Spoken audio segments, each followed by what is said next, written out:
Isang magandang araw po sa inyo pong lahat.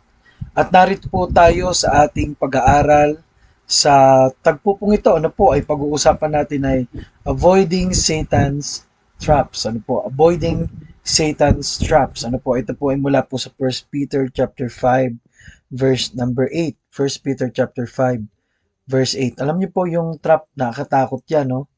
Ito po yung mga trap na ginawa po para siluin yung mga wild na hayop. No, 'pag natapakan niyo po yung nasa gitna, no, yung nasa gitna niyan ay magsasara katulad po nito, ganyan. Grabe, halos putol po yung paanong ano, no. Kaya lang kasi sa mga wild po na hayop wala silang sinisino, no. Kahit mga bata at mga mga bagay na ah, yung mga crops, ano po, pwede rin nilang sirain.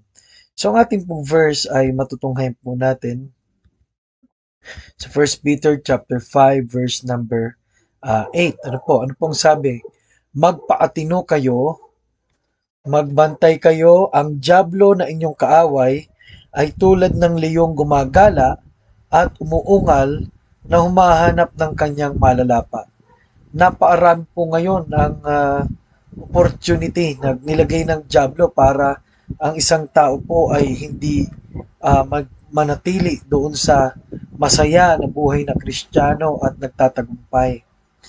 Ano po, pwede po tayong at any given time malaglag sa kasalanan at tayo po masirang ating pamilya, ang ating relasyon sa Diyos. Kaya number one po ay huwag maligaw. Ano po? Huwag maligaw. Ang sabi po ng Psalms 119 verse 67, before I was afflicted, I went astray, but now I have kept thy word. Napakaganda po na wag natin maneglect po ang panalangin at ang salita ng Diyos. Ano po? Kasi po ito po lamang ang nagtutuwid ng ating isip at hangarin. Nagtutuwid po ito ng puso ng tao mula doon sa madumi patungo po sa liwanag. Ano po? Huwag maligaw. Ang dami pong nagpapaligaw, mga kaibigan, mga ngayon po yung mga mga bagay na nagbibigay sa atin ng leisure, ano po, o yung pagkakataon na maglibang, pero ang problema, yung term na po na ito ay sobra na sa iba, ano po, yung bang tipong hindi na paglilibang, no, pag-aaksaya na ng oras. At marami po ngayon na naglalayo po sa atin sa oras para sa Diyos. Ano po, kaya napahalaga po na daily, ayon po sa James chapter 4, verse 7 to 8, ay lagi tayong malapit sa Panginoon at lumayo tayo sa mga teritoryo at mga gawa ng kaaway. Sumunod po ay huwag magmataas. Pride goeth before destruction, and an haughty spirit before a fall. Sa Proverbs chapter 16 verse 18. Paminsan po tayo ay kulang sa pagpapaumbaba. Kulang tayo dun sa kagustuhan natin talaga ang Diyos lang ang maitaas. Paminsan, alam niyo po, may mga bagay tayong ginagawa na akala natin ay okay pero out of pride. For example po, yung approval ng tao, gusto nating makuha. Kaya kung ito sasabihin, gagawin, ibibihis, kasi para maging approve ako sa tao. Katulad ng pagsusuot ng mga signature na damit. No? Hindi ko po sinasabing masama po ito. No? Pero kung wala kang pera at gagamitin mo lang to para at least, pagmamaybang po, no? May isang kilala no, na artista, yung gumanap na Hermione doon sa Harry Potter. Nabasa ko. Hindi siya nagbabasa po ang nagsusuot ng mga signature dahil ang sabi po niya, mas mahalaga sa akin ay hindi yung ma-please ko o matuwa sa akin ang mga tao. Ang mahalaga ay may mapakain ako sa aking pamilya. Jesus, however, is the perfect example of humility na gusto niyang ipakilala lagi na ang Ama ang makilala, ang Ama lagi ang siyang maitaas. John 8:28 and 29. John 12:42 and 43. So, yung pride po, no?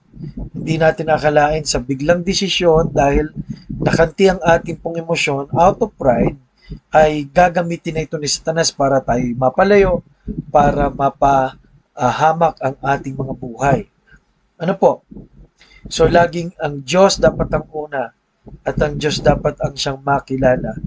Ang Diyos dapat ang maitaas. Kung hindi po, hindi natin po alintana na pumapasok na po tayo na ang gawain ng Diyos ay tayo na lang ang nasusunod, nagpapatakbo.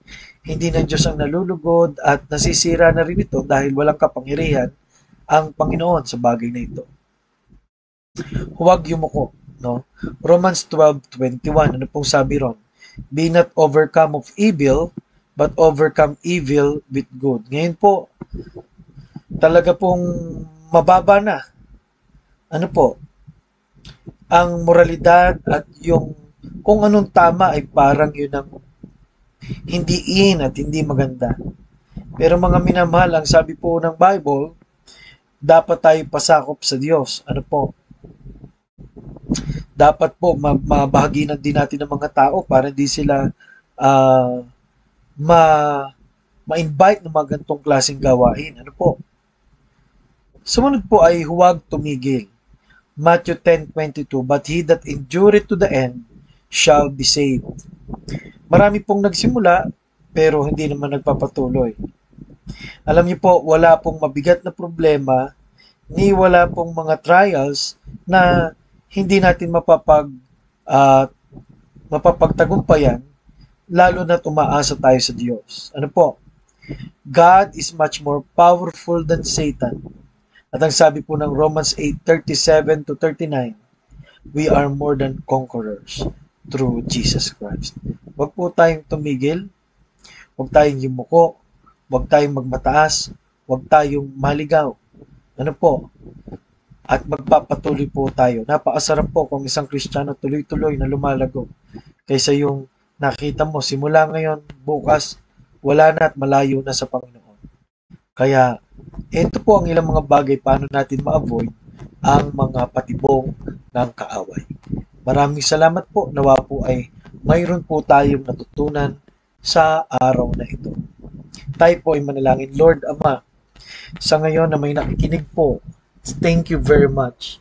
Panginoon, nawa po, ipagkaloob niyo po na anuman po kami, no, estudyante, tatay, gusto po namin ma-preserve ang relasyon sa iyo, kaduksong ng relasyon namin sa aming mga mahal sa buhay, at sa relasyon po namin sa aming pong mga kapwa-tao, lalo na naglilingkod sa iyo. Lord, pangalawa Lord, ay po namin bumagsak. Pangat Lord, ay po namin na kami po ay hindi maging kagamit-gamit dahil kami ay natrap. Maraming salamat po, dakilang Diyos. Ito po ay aming samo at dalangin sa matamis sa pangalan po ni Jesus. Amen at amen. Maraming salamat po at hanggang sa muli. Kailangan po natin ang